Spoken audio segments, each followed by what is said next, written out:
नमस्कार, आप देख रहे हैं सिटी पोस्ट लाइव। मैं हूं सृष्टि राज। बिहार की राजनीति में इन दिनों बयानबाजी और आरोप प्रत्यारोप का दौर तेज हो गया है।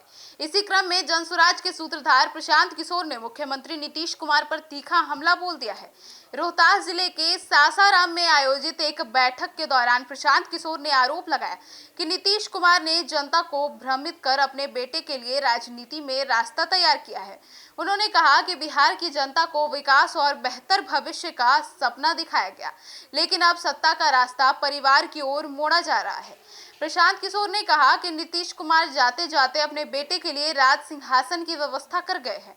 उनका इशारा नीतीश कुमार के बेटे निशांत कुमार की संभावित राजनीतिक एंट्री की ओर था।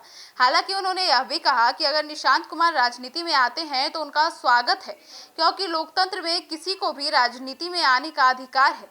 लेकिन सवाल यह है कि क्या जनता को यह बताया गया था कि चुनाव के कुछ ही समय बाद नेतृत्व बदल जाएगा। पीके ने आरोप लगाया है कि बिहार विधानसभा चुनाव के दौरान एनडीए ने नीतीश कुमार को मुख्यमंत्री का चेहरा बनाकर जनता से वोट मांगा। लोगों ने उसी आधार पर वोट दिया, लेकिन अब कुछ ही समय बाद मुख्यमंत्री बदलने की चर्चा हो रही है। उन्होंने इस जनता के साथ धोखा बताया और कहा कि अगर भाजपा को अपने फैसले पर भरोसा है तो वह नए मुख्यमंत्री के चेहरे पर दोबारा चुनाव करार करे।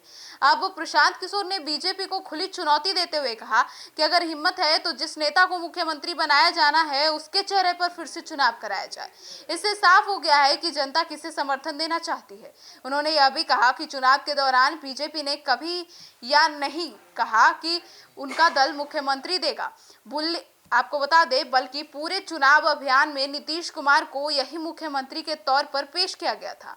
उन्होंने यह भी आरोप लगाया कि चुनाव के समय फिर से नीतीश का नारा देकर जनता को भरोसा दिलाया गया था कि राज्य की कमान उनके हाथों में रहेगी। लेकिन अब परिस्थितियां बदल रही है और ऐसा लगता है कि सत्ता का केंद्र किसी और दिशा में जा रहा है। पीके ने कहा कि यह स्थिति बिहार की जनता के साथ एक तरह का राजनीतिक छल है। सासाराम में आयोजित इस बैठक में प्रशांत किशोर ने बिहार की सामाजिक और आर्थिक स्थिति का भी जिक्र किया। उन्होंने कहा कि आज भी बिहार के गरीब परिवारों के बच्चे कोया बूट गुजरात और पंजाब जैसे राज्यों में मजदूरी कर अब काम कर रहे हैं। उनके मुताबिक अगर राज्य में सही तरीके से विकास हुआ होता तो युवाओं को रोजगार के लिए दूसरे राज्यों में पलायन नहीं करना पड़ता।